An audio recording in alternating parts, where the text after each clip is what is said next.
예, 오늘 이사야서 29장 1절로 24절에는 크게 보면 두 개의 주제로 되어 있습니다. 그게 뭐냐면 예루살렘, 그러니까 남쪽 유다의 수도인데요. 예루살렘이 징계를 받고 그렇게 심판을 받을 것이다.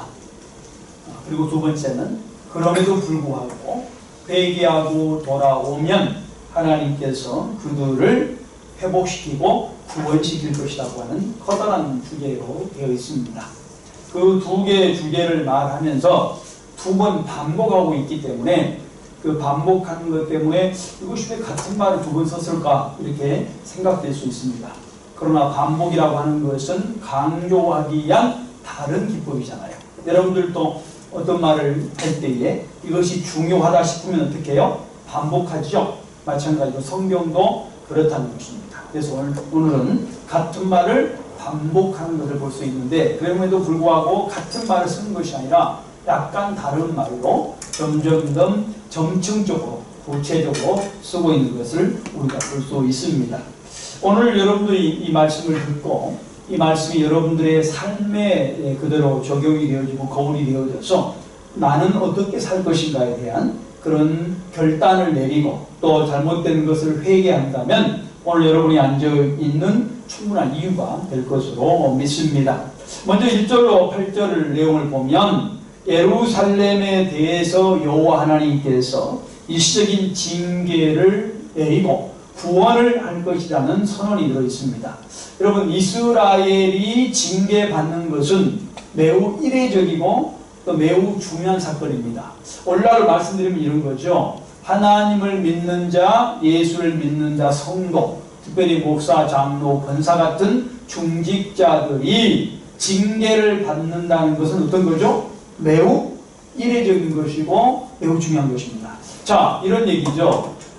일반적으로 평신도 또 예수 믿지 않은 사람들이 성희롱을 했다. 그러면 대충 넘어갈 수 있습니다. 그런데 목사가 성희롱을 했다. 그럼 어떻게 되죠? 신문에 대해서 특필 하죠.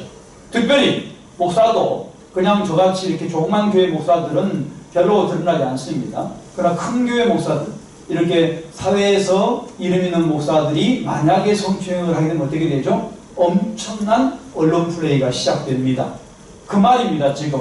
자, 그러니까 이 당시에 이스라엘은 하나님의 선민이고 제사장 나라고 우주를 세계를 이끌어갈 지도자들인데 그 하나님의 일을 하는 사람들인데 하나님께서 지금 징계하겠다고 선언하는 것이에요. 이건 뭐라고요? 매우 이례적인 것이다. 매우 중요한 사건이라는 것을 우리에게 먼저 말해줍니다. 그런데 오늘 징계를 선언하면서 아리엘이라는 말을 씁니다. 아리엘. 오늘 여러분들이 본문을 보시면 29장 1절에 보시면 슬프다 아리엘이여 아리엘이여 이렇게 말하고 있습니다. 갑자기 아리엘이라는 말이 나와서 여러분이 당황할 수 있어요. 그럼 아리엘이라는 말은 예루살렘을 말하는 예루살렘을 말하는 그런 별명, 별칭에 해당됩니다. 원래 이 아리엘은 여러 가지 의미를 갖고 있지만 하나님의 사자라는 뜻이 하나님의 사자, 아리가 사자고 엘이 하나님이거든요. 그래서 하나님의 사자라는 뜻입니다. 여러분, 그 당시에도 지파마다 표시가는 그런 동물이 있었어요. 그런데 이 사자는 어느 지파를 표시할까요? 여러분 생각에 유다 지파를 표시하죠. 왜 그래요? 유다 지파가 어떤 지파예요? 이스라엘을 이끌어갈 지도자 지파잖아요. 특별히 유다 지파 출신으로 왕이 된 사람이 누굽니까? 다윗부터 시작해서 어디까지? 남쪽 유다 20대 왕까지. 그래서 이 유다 지파 왕이 몇 명이에요? 22명 정도 되는 겁니다. 물론 이제 7대 왕 여자가 문제가 있긴 합니다만은 20여 명 이상이 유다 지파에서 왕이 나왔어요. 이것은 하나님께서 야곱을 통해서 이들이 왕이 될 것이라고 하는 것을 약속했기 때문에 나온 겁니다. 그 왕족의 표시가 사자예요. 왜 사자를 표시했을까요? 짐승의 왕이 뭐예요? 사자죠. 그래서 사자로 표시해서 사자라고 하는 것은 왕족, 유다 지파, 특별히 예루살렘 이걸 표시했다. 그래서 아리엘이여 아리엘이라는 말은 남쪽 유다여 남쪽 유다여 또는 예루살렘이여 예루살렘이라는 말입니다. 특별히 예루살렘이라는 말을 자주 쓰고 있는데 이것은 어떤 말이냐면 남쪽 유다의 수도가 예루살렘이잖아요. 그렇죠? 예루살렘인데 그 당시는 유행하는 말이 뭐냐면 예루살렘 하면 남쪽 유다 전체 이스라엘 전체를 말했다고요. 왜 수도가 중요하냐? 이스라엘은 수도가 왜 중요하겠습니까? 수도에 뭐가 있어요? 성전이 있어요. 우리나라하고 달라요. 우리는 서울 하면 우리는 대한민국 사람을 서울 사람 이렇게 말하지 않잖아요. 그죠? 여러분 밖에 나가서 외국 가서 어디서 왔습니까? 사우스 코리아 말하지만 서울에서 왔단 말을 안 해요. 그렇죠? 여러분들 서울 사람이 아니면 저는 어디서 광주에서 왔습니다. 부산에서 왔습니다. 이렇게 말해요. 한국 사람들은 서울이 별로 중요하지 않아요. 어쩔 수 없이 서울에 와서 살지 서울이라고 하는 것이 우리한테 그렇게 영적으로 정신적으로 중요한 곳이 아니라고 해요. 그렇죠? 요즘에야 물론 이제 강남이라는 것이 이상히 이게 개발이 돼가지고 강남구, 송파구, 서초구에 살면 자부심이 있죠. 그죠? 내가 어디 산다는 자부심이 있잖아요. 그래서 못 사는 사람들 또 월세라도 송파구에 가서 얻고 거기 가서 차를 벤츠를 타고 다닌다든가 이런 어떤 그런 경향이 있습니다만은 대한민국 사람들은 그런 영적인 그런 기준이 없습니다. 어디가 중심이 아니에요. 서울이 중심이 아니고. 근데 이스라엘은 달라요. 이스라엘 중심이 어디요? 예루살렘. 왜 중심? 성전이 있기 때문에. 성전은 뭐하는 곳? 여호와 하나님을 만나서 말씀을 듣고 경배하는 곳. 소위 말하면 예배 드리는 곳이기 때문에 중심이라고요. 그래서 항상 아무리 예루살렘보다 높은 데 있어도 예루살렘을 간다고 말할 때는 예루살렘으로 올라간다 이렇게 말하는 겁니다. 이해하셨죠? 무슨 말씀인지? 그래서 항상 중심을 갖고 있어요. 그래서 예루살렘 하면 그 말은 이스라엘 전체를 의미할 때가 많다. 특별히 예루살렘은 남쪽 이스라엘 분리된 이후에 남쪽 이스라엘의 수도였기 때문에 남쪽 이스라엘을 표현하는 대유적 편이라고 말할 수가 있는 겁니다. 북쪽 이스라엘은 수도가 어디죠? 어디입니까? 북쪽 이스라엘? 사마리아. 사마리아는 6대 왕 오므리가 세운 신도시입니다. 그것을 신도시로 만들어서 수도로 세워서 사마리아라고 하는 말은 수도를 말하지만 사실은 어디를 말해? 북쪽 이스라엘. 그것은 사마리아에 자기들이 섬기는 뭐가 있어요? 신전이 있어요. 신전. 그러니까 항상 종교가 중심이다. 종교가 중심. 그 종교의 중심지가 국가 정치 경제 사회의 중심지이기 때문에 이렇게 부른 겁니다. 자, 여기서도 마찬가지로 아리엘이여 하는 말은 아까 뭐라고 그랬어요? 유다 지파를 상징하는 말이지만 예루살렘을 말하는 별칭이지만 이 당시 남쪽 유다를 전체를 말하는 그런 표현이었다 하는 것입니다. 근데 이 아리엘을 향해서 이사야 선지자는 739년에 예언을 하면서 슬프다, 호이라는 말, 슬프다, 너무 슬프다라고 말합니다. 이 슬프다 말은 무슨 말이에요? 이 슬프다 말이 어떤 말입니까? 예? 이게 지금 빗나갔다. 어디 빗나갔다는 거예요? 하나님 말씀에 빗나가서 잘못 삶으로 인해서 하나님으로부터 엄청난 징계를 받고 있을 겁니다. 여러분 성경에 돈 떨어졌다고 슬프다는 거 봤습니까? 아니, 성경 말씀에 슬프다 돈이 없어서 봤어요 안 봤어요? 있어요? 아니 성경에 있냐고요? 없지요? 그렇죠? 우리는 언제 슬퍼요? 돈 떨어질 때 슬프잖아요. 그죠? 아들이 대학 다니면 슬프죠? 우리는 이게 뭐예요 지금? 우리 속에 뭐가 들어있는 거예요? 무당기가 가득 차 있기 때문에 자모님이 가득 차 있을 거예요. 그러니까 이게 기독교인이 덜 된 거지. 구원은 받았는데 난 여러분 구원 받았다고 믿습니다. 구원은 받았는데 훈련이 덜 됐어. 늘 훈련을 어떻게 받았냐면 유교적으로 불교적으로 무당적으로 훈련을 받았다고요. 늘 삶이 그러잖아. 우리가 늘 뭐 우리 어떤데 뭘 기준이 뭐예요? 기준이 오직에 쓰면 대한민국만 있는 말이 있잖아. 잘 산다. 잘 산다는 말이 생각해 보세요. 늘 말씀드렸지만 어떻게 이병철이가 잘 사고 이건희가 잘 삽니까? 말이 되는 겁니까 이게? 아니, 돈이 많으면 잘 사는 거예요. 다르지 않습니까? 현대그룹이 잘 산다? 그건 뭔 소리예요, 그게? 말이, 듣는 사람 기분 나쁘잖아요. 잘 산단 말은 돈이 많단 말이 아니죠. 잘 산단 말이 뭔 말이, 원래 말이 뭐예요? 하나님 말씀대로 사는 게 잘 사는 거예요. 하나님 말씀대로.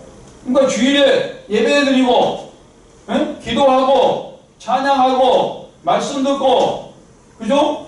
그 다음에 어떤 고아와 과부와 나그네를 돕고, 그 다음에 좋은 말하고, 입에서 거친 말 나오지 않고, 분노하지 않고, 이게 잘 사는 거라고요. 돈이 많은 게 잘 사는 게 아니라. 근데 우리나라는 돈이 많은 것을 잘 산다고 그랬다. 다르다는 거예요, 지금 여기서. 이스라엘 민족은 슬프다가 언제 슬픈 거예요? 돈이 없어서 슬픈 게 아니고, 낙방이 없어서 슬픈 게 아니고, 건강이 없어서 슬픈 게 아니에요. 뭐가 슬픈 거예요, 지금? 하나님 말씀대로 살지 못해서 징계받는 게 슬프다는 거예요. 이사야가 지금 슬프다, 아리에이라는 말은 남쪽 유다의 우리 백성들이 말씀대로 살지 않다가 심판받고 징계받으니 너무 슬프다라고 지금 말하고 있는 겁니다. 이사야 외침이 거기 있는 거예요. 모든 힘이 하나님 말씀에 있는 겁니다. 왜 그러면 이렇게 이스라엘 민족이 심판을 받았냐면 여러 가지가 있지만 외식 때문에 외식. 여러분, 이스라엘 백성은 여러 가지 의무가 있지만 의무뿐만 아니라 권한이죠. 이건 권한입니다. 무슨 권한이냐면 제사를 드릴 권한이 있어요. 그 권한이 의무이기도 해요. 의무이기도. 그러나 의무라는 측면보다는 하나님 입장을 보면 권한입니다. 자, 권한이 뭐죠? 제사 지내는 건데 제사가 그 당시 구약에 5개 있었다고요. 번제, 소제, 속제제, 속건제, 화목제. 5가지가 있었죠. 5가지 제사를 누구나 드릴 수 있어요? 없어요? 없죠. 누구만 드릴 수 있어요? 하나님이 선택한 백성들. 자, 오늘날로 말을 들면 오늘날 예배를 누구나 드릴 수 있어요? 없어요? 없죠. 예배를 드리도록 인정된 사람이 있다고요. 우리 같은 사람들만. 그죠? 의무의 특권이에요. 특권이죠. 또 의무죠. 특권이란 말은 누구나 드릴 수 없다는 말이고 당연히 구원받은 자는 예배를 드려야 되기 때문에 의무인 거예요. 그러나 기능적으로는 특권이란 말이 맞단 말이죠. 그래서 이스라엘 민족도 그런 특권을 갖고 있었는데 이들이 예배를 드릴 때 어떻게 됐냐면 형식적으로 드렸다는 거예요. 겉으로 성대, 양도 잡고 소도 잡고 염소도 잡고 그랬다는 거죠. 그죠? 그리고 어떻게 돼요? 말씀대로 좋은 것 잡고 드려서 피도 올리고 다 했단 말이죠. 그런데 뭐가 병이 들었어요? 마음속에 영적인 병이 들어서 진실로 예배를 드리지 않는 거예요. 오늘 같은 무슨 얘기예요? 교회는 열심히 나와서 일부 예배 드리고 2부 예배 드리고 봉사하고 찬양대하고 별짓을 다 하고 있는데 속에는 지금 뭐가 있다는 거예요? 실질적으로 예배가 아니라는 거죠. 그런 모습을 하고 있었다는 이스라엘 민족이 바로 그것 때문에 어쨌다는 거예요? 심판을 받을 수밖에 없다 하는 겁니다. 왜? 이스라엘 민족이 가장 중시한 게 뭐예요? 예배 드린 거라고요. 하나님께 예배 드린 것이 1번이에요. 1번. 모든 것의 우선순위. 어떤 것도 예배와 바꿀 수가 없다고 하는 것이 이스라엘 민족의 하나의 뭐였다고요? 삶의 가치였단 말이죠. 근데 그것을 하지 않음으로 인해서 어땠다고요? 이렇게 징계를 받게 되니 지금 선지자가 너무나 슬펐다는 것입니다. 근데 그 징계를 어떻게 받냐면 이렇게 받아요. 자, 이렇게 땅바닥에 누운 채로 입을 열어 말하는 것처럼 그렇게 그들이 말하게 됐다. 이 말은 무슨 말이냐면, 자, 지금 이스라엘 민족이 그렇게 하지 않으므로 하나님이 징계하는 방법이 여러 가지잖아요. 근데 징계 방법을 가장 강한 방법이 뭐냐면 이방 사람을 뭐로 사용하는 겁니까? 몽둥이로 사용하는 겁니다. 그 몽둥이로 사용되는 이방이 많죠. 아수르 족속 또는 바벨론 족속 좀 많았잖아요. 특별히 아수르를 통해서 북쪽 이스라엘을 멸망시켰고 바벨론을 통해서 남쪽 이스라엘을 멸망시키잖아요. 대표적인 그런 몽둥이들이죠. 근데 그 몽둥이들이 이스라엘 민족이 잘못함으로 뭐 한다고요? 엎어덮고 목을 누르면 소리가 어떻게 나와요? 크게 나와야 적게 나와요? 적게 나오겠죠? 적게 나올 뿐만 아니라 어떻게 나오겠어요? 거기를 소리도 어떻게 해요? 들을지 안 들을지 좋은 소리 나와야 안 나와요? 안 나오죠? 어떤 사람이 발로 내 목을 누르는데 좋은 소리 나올까요? 그 좋은 소리 아닌 걸 뭐라고 말해? 짓거리라고, 짓거리. 그래서 이스라엘 민족들은 그런 이방 민족들에게 목을 발로 밟혀서 목소리 속에서 좋은 소리가 아니라 뭐가 나온다고요? 짓거림이 나오게 될 것이라고 말합니다. 그 말은 어떻게 됐어요? 나중에 아수를 통해서 남쪽 유다가 어떻게 됩니까? 정말로 이렇게 되죠. 그러니까 이때는 이사야가 예언을 했는데 그것이 그대로 됐어요? 안 됐어요? 됐단 말입니다. 그러면서 하나님은 오늘 5절부터 뭐라고 말씀하시냐면 그럼에도 불구하고 그럴지라도 어떻게 한다고요? 이스라엘 남쪽 유다 사람들에게 구원을 주실 거라고 설명합니다. 구원. 이 말이 빠졌어요. 무조건 구원을 준 게 아니라 시간만 가면 구원 주는 것이 아니라 뭘 전제로? 회개를 전제로 구원을 주실 거라고 말합니다. 그 말은 무슨 말이에요?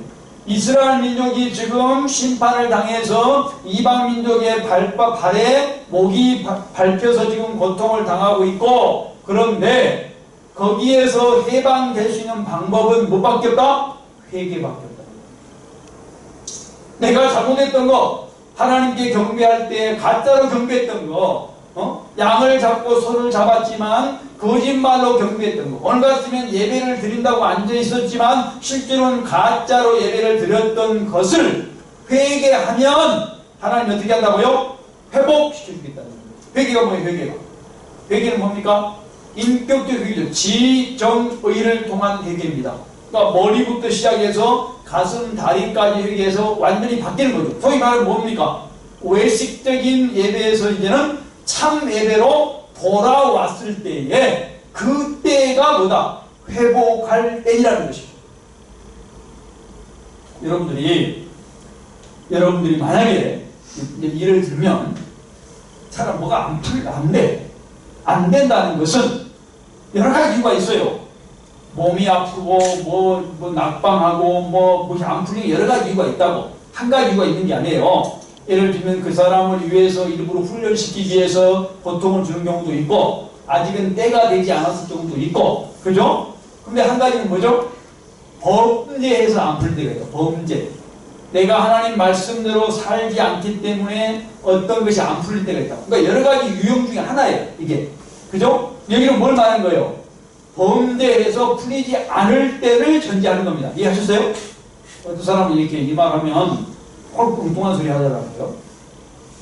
제 설교를 안 들었던가 잠잤던가. 이게 한 가지만 말하면 안 된다고. 모든 것이 안 풀리면 범죄 때문이다 말하면 안 돼요. 죄를 짓지 않아도 안 풀릴 수가 있어요. 몸이 아플 수가 있고, 몸이 아파야 병원에 가니까 아프게 만든 거야, 하나님께서. 그죠? 고통을 줘야 뭐가 돼? 내가 성장하니까 고통을 주는 경우도 있어요. 욕 같은 경우 욕. 아무런 죄가 없잖아요. 근데 어떻게? 피부암을 주잖아요. 그래서 어떻게 됩니까? 결국 어떻게 돼요? 더 강력한 사람이 되잖아요. 지도자가 되지 않습니까? 그런 것도 있고. 요셉이 뭔 죄가 있습니까? 요셉이 왜 애굽으로 팔려갑니까? 모세가 뭐 잘못해서 얼마나 잘못했습니까? 그렇지 않습니까? 그것은 죄 때문이 아니죠. 죄 때문이 아니고 더 큰 지도자를 만들기 위해서, 더 큰 일을 이루기 위해서 그렇게 한 거예요. 여기서는 뭐예요? 죄를 졌을 경우를 상정한다고요. 죄를 진 자들 졌기 때문에, 아까 말한 외식적인 예배를 드렸기 때문에 징계를 받았는데 때가 되면 어떻게 한다? 그들을 회복시킨다. 이 말은 무슨 전제로 하냐면, 한 번 선택받은 자는 육신은 죽지만은 영은 죽어 안 죽어? 안 죽어요. 한 번 예수를 믿는 사람은 범죄에서 육신 징계를 받을 수 있어요. 그러나 어떻게 돼? 지옥은 안 간다고. 제 말 이해하세요? 구원은 지옥을 가는 게 아니고, 구원받은 자가 지옥 갈 수는 없는 거예요. 진짜로 구원받았다면, 이거 하셨나요? 각자 교회 다니고 달라. 교회에 다니는 것이 구원이 아니고, 진정으로 하나님을 믿어서 구원받은 자는 어떻게 돼요? 잘못할 수 있죠. 징계는 당하지만 어떻게 돼요? 지옥으로 떨어지진 않는다고. 그 말 이해하셨죠? 지금 그런 말을 지금 하고 있는 것입니다. 어쨌든 회개를 전제로 구원시킬 것을 그렇게 말을 우리에게 하고 있습니다. 그런데 어떻게 하면 이들을 구원시킬까요? 자, 이들이 지금 뭐하고 있는 거예요? 아수르라든가 블레셋에게 지금 잡혀가지고 지금 목에다가 그들의 발이 지금 발로 목을 갖다 눌림을 당하고 있지 않습니까? 고통을 당하고 있잖아요. 그러면 이 고통에서 해결하는 방법은 뭐겠어요? 방법 뭐예요? 이 이방 세력들을 어떻게 하는 거예요? 다 어떻게 징계하면 되겠죠. 하나님 그렇게 하신 겁니다. 그래서 어떻게 바람에 날려가는 겨같이 순식간에 갑자기 그들을 사라지게 만들 것이다. 이 말은 무슨 말이냐면 우리에게 고통을 주는 것들이 아무리 크다고 할지라도 어떻게 한다고요? 우리 생각에는 잘 해결이 안 될 것 같아요. 우리 머리는 도대체 해결이 안 될 것 같은데 하나님이 어떻게 한다고요? 갑자기 해결할 수 있다 없다? 해결을 할 수 있다는 겁니다. 이게 무슨 말씀인지 아시겠죠? 우리 그런 경우 있지 않습니까? 이 문제가 해결될까? 고민하잖아요. 걱정하잖아요. 내가 갈 수 있을까? 우리 돈도 없는데 이게 이루어질까? 이런 게 있지 않습니까? 그죠? 나도 요즘에 신문 만들면서 신문을 이렇게 하면서 보니까 나는 정말 일을 하면 걱정이 100개가 생겨요. 걱정이냐면 문제가 100개 생깁니다. 참 제일 큰 문제가 사람이에요. 돈이 아니에요. 사람 간의 문제가 가장 크더라고요. 이게. 근데 문제가 100개가 생기는데 그러면서 이게 되겠는가? 이럴 때가 있단 말이에요. 이게 될 수 있을까? 이게 되게 있을까? 근데요, 놀라운 것인데 하나님께서 가만히 있어도 기도하니 다 해결해 주시죠. 하나님 해결해 주시는 게 또 놀라운 일인 거예요. 우리의 힘으로는 안 돼. 내 능력으로는 저 사람 설득할 수 없어. 내가 누구를 설득하겠어요? 내 말 듣긴 하겠어요? 생각해 보세요. 내가 우리나라 막말로 교회나 한 몇만 명 목회하고 있으면 내 말 들을 거예요. 그죠? 근데 이미 신사동에 앉아가지고 몇십 명 앉아가지고 얘기드리지 이런 목사를 누가 무슨 말을 듣겠습니까? 저는 지금 큰 교회를 안 하겠다는 사람이 영혼이 개발 안 듣겠죠. 저는 큰 교회를 안 하겠다고 하고 있으니 그렇지 않습니까? 사람을 설득한다는 게 쉬운 게 아닌 거예요. 그런데 놀라운 사실이 있단 말이에요. 저같이 무능한 사람이고 그렇게 큰 교회를 원치 않는 사람이고 목사님이 좋아하는 것 하나도 안 하잖아요. 저는 지금. 그죠? 목사님이 좋아하는 게 뭐예요? 큰 교회하고 이런 거잖아요. 저는 한 개도 안 하겠다고 선언하는 사람이잖아요. 근데 무슨 영향이 있겠냐고요. 근데 영향이 있더라고요. 누구를 통해 영향이 있냐면 하나님께서 바꿔버리더라고요. 내가 안 바꿔. 이 말입니다, 지금. 그 아수르가 이스라엘을 누르고 있고 아수르가 고통을 주고 있고 그런데 이스라엘 민족 속에서는 힘도 없고 능력도 없고 무력도 없고 아무 무기도 없어요. 어떻게 우리가 아수르를 이기겠습니까? 말했는데 어떻게 했다고요 지금? 아수르가 언제 멸망해? 바벨론한테 몇 년에? 580년에 쫄딱 망해버렸잖아요. 누구도 이스라엘을 누가 구했어 지금? 다른 나라가 구했어요. 자기들이 구한 게 아니라 자기들이 아무것도 안 했어요. 이스라엘이 아무것도 안 한 겁니다. 그 말이 뭔 말이에요? 하나님이 하셨다는 거예요. 우리 같으면 우리가 지금 있는 억울해. 너무 내가 뭔 일 하려고 하는데 너무 억울해. 다른 사람이 나를 괴롭혀. 나는 힘도 없어. 싸움도 못해. 돈도 없고. 그렇죠? 또 여자야. 근데 누가 해줘? 하나님이 쓸어버렸다 이 말이에요. 이 말을 하고 있는 겁니다. 이 말을. 이사야가 그거를 예언하고 있는 것입니다. 그래서 그런 말을 하고 있는 것이고요. 그 다음에 특별히 이들은 자연현상을 통해서 우리의 지진, 큰소리, 회오리, 바람, 폭풍, 맹렬한 불꽃으로 그들을 갖다가 완전히 박살을 내버릴 것이고 그들의 그렇게 발전했던 나라가 꿈처럼 환상처럼 어떻게 돼버린다? 허무하게 돼버릴 거라고 말하는 겁니다. 그럼 어때? 여러분 이런 말 많이 하시죠? 아무리 많이 가지고 있는 것도 하루아침에 하나님께서 손대버리면 끝장나버려요. 건강, 돈, 아무것도 아니 명예, 권력 하루가 쉬운 닭살 나버립니다. 나 요즘에 우리나라 보세요. 대통령들 감옥에 들어가 있는 거 보세요. 얼마나 허무합니까? 그들이 잘했냐 잘못했냐를 말한 게 아니고 감옥에 들어가 나는 정말 불쌍해. 이명박 대통령 개인적으로서의 대학 선배입니다. 내가 대통령 대선을 못 만났지만은 대통령 되기 전에 몇 분 됐어요. 저희 선배니까. 뭐 서슬이 부르고 이 자기는 겸손한 척 하지만은 속에 겸손이 아니라 대단한 사람이죠, 사회적으로도. 좀 감옥 들어가가지고 지금 보석 나왔는가? 허무하잖아요. 그리고 누구요? 자기 밑에서 일하는 사람들 다 지금 고발하고, 자기 주군을 고발하고, 박근혜 대통령도 들어갔는데, 밑에 쫄병들이, 그때는 박근혜 대통령 때 밥 먹은 쫄병들이 다 고발해가지고 지금 바보로 만들었고. 얼마나 허무합니까? 잘했다, 잘못했다 지금 말한 게 아니고, 허무하다고. 권력이라는 게 험한 거예요. 문재인 대통령 괜찮을까? 누가 자신을 합니까? 누가 자신하냐고. 문재인 대통령 괜찮을까 했냐고. 누가 자신할 수 있어. 노무현 대통령도 고발당해가 죽어버렸는데.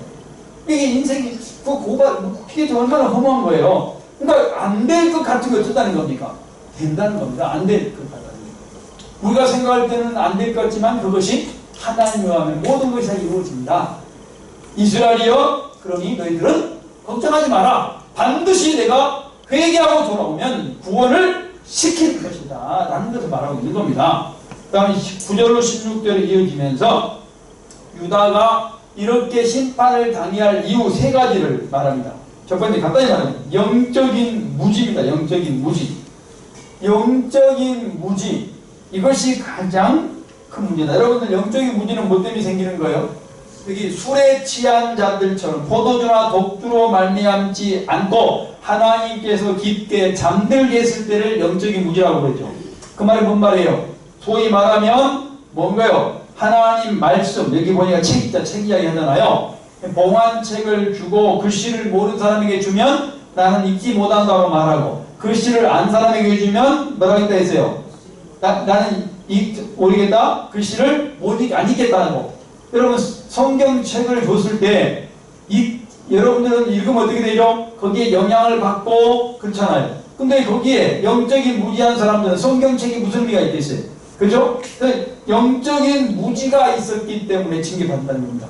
소위 말하면 말씀을 읽고 말씀을 묵상하고 말씀대로 살려고 해야 되는데 포도주를 먹고 독주를 먹고 취한 것처럼 이리 갔다 저리 갔다 비틀거린다는 거예요. 하나님의 말씀을 가진 자는 비틀거려요, 안 비틀거려요? 비틀거리지 않죠. 정도를 가잖아요. 근데 비틀거린다는 거죠. 그것 때문에 심판받는다는 것이고, 두 번째는 아까 말한 대로 관습적인 그런 외식적인 신앙행위, 이것 때문에 어떻게 이게 받는다는 거예요. 그 징계를 받는다는 것입니다. 하나님은 뭘 보세요? 중심을 보시죠. 외식적인 거, 거짓말로 겉과 속이 다르게 하는 것 때문에 징계를 당하게 된다는 것입니다. 세 번째는 뭐죠? 세 번째 신성모독행위. 신성모독행위가 뭐예요?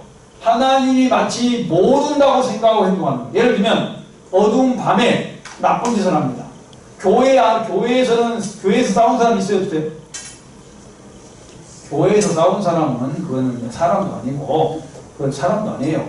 교회에서 싸우고 소리치고 한 사람, 그거는 이미 끝난 사람, 그거는 말할 필요가 없어. 그럼 일반적으로 우리가 어때요? 성도들은 교회에서는 안 싸우잖아요. 그죠? 교회에서는 안 싸우죠. 양심이 있고 신앙이 있잖아, 그래도. 근데 많은 성도가 집에 가서는 어떠죠?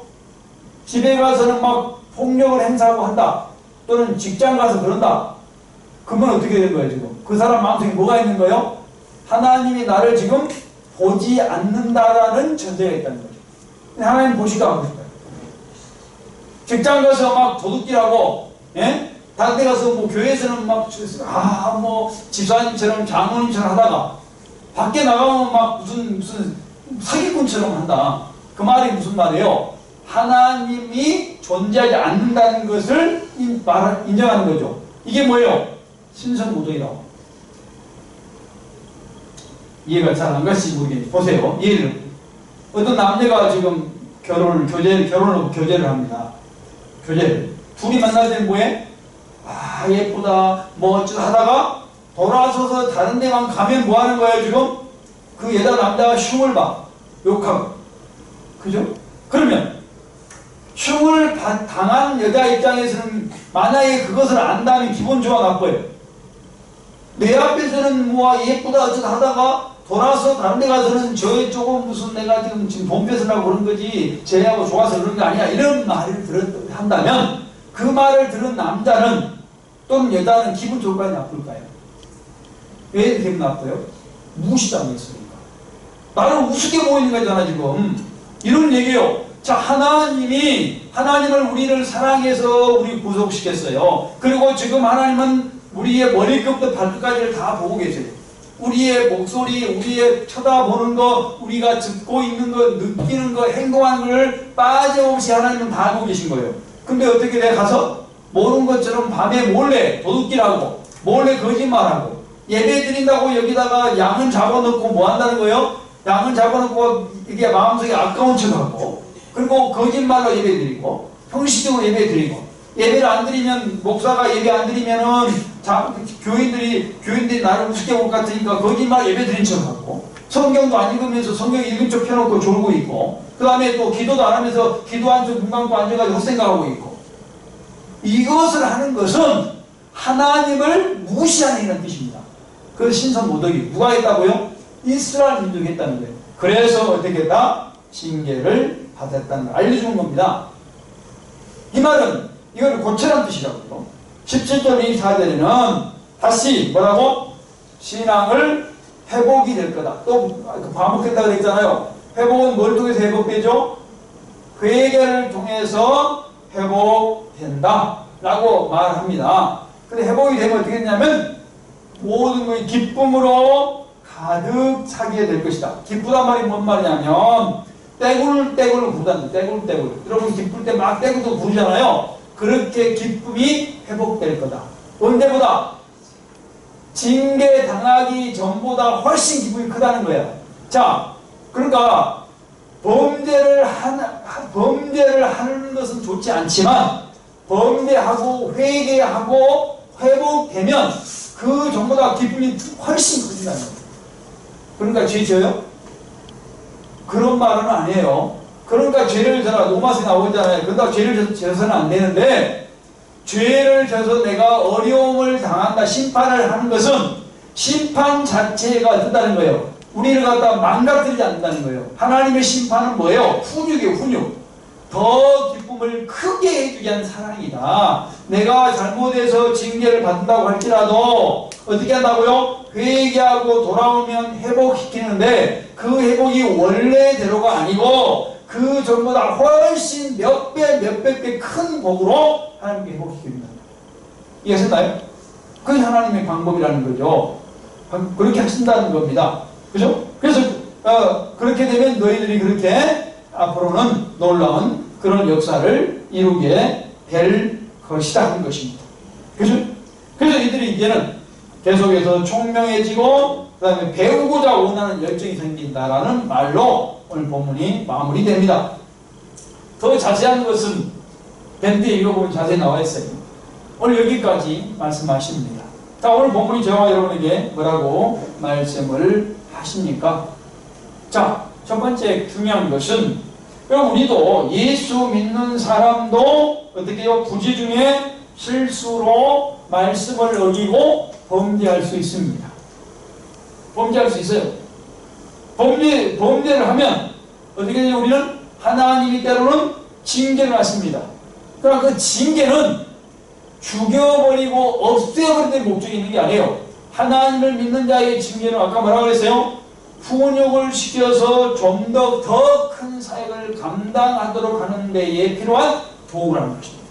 우리 부모가 자식이 잘못하면 징계합니다. 그건 자식을 죽이고자 하는 것이 아니라 자식을 좀 더 큰 아들로 만들기 위해서 그런다는 것이죠. 여러분들 중에서 지금 어떤 것이 잘못되어 있다면, 징계를 하고 있다면 회개하고 돌아오시면 하나님께서 어떻게 더 큰 놀라운 역사를 이루어 주실 것을 믿습니다. 꼭 여러분들이 기억을 하시기를 바랍니다. 하나님은 항상 사랑이시기 때문에 여러분의 잘못마저도 징계가 아니라 훈육으로 하신다는 생각을 꼭 기억하시고 거기에 훈육의 지와 적과 의를 통해서 하신다면 더 큰 사역자로 거듭나게 될 줄로 믿습니다. 두 번째는 우리의 중요한 것은 뭐냐면 하나님을 예배하는 것입니다. 예배하는 것. 여러분, 예배라고 하는 것은 굉장히 중요한 그런 것입니다. 그 예배는 형식적으로 앉아서 뭐 한다는 게 아닙니다. 내면이 정말 하나님을 향했을 때의 진정한 예배가 되는 것입니다. 겉으로 예배하는 척에서 예배가 되는 것이 아니고, 이스라엘민족이 양을 바치고 소를 바칠 때 예배가 되는 것이 아니고, 내 마음이 바쳐졌을 때에, 그리고 그때에 양이 바치고 소가 바쳐진 것은 그 진실한 예배 뒤에 따라가는 것이지, 결코 형식적인 것이 우선시 될 수 없었던 것처럼, 우리가 하나님께 예배 드리는 것은 마음을 드리는 것, 진실로 하나님께 드릴 때에 그것이 받아들이는 예배가 될 수 있는 것입니다. 오늘도 하나님께 받으시는 진실한 예배를 우리가 몸과 마음으로 드릴 수 있기를 간절히 바랍니다. 기도하겠습니다. 하나님 감사합니다. 고맙습니다. 말씀대로 살겠습니다. 예수님 이름으로 기도하옵나이다. 아멘. 예수 그리스도의 은혜와 우리 아버지 하나님의 놀라우신 사랑하심과 성령님의 교통하심이 오늘 이 자리에 모여서 예배하는 엘림 식구들 머리 위에, 베필라 세미나리 위에, EN 네이처 위에, 한 그루 신문 위에 이제부터 영원토록 함께 있을지어다. 아멘.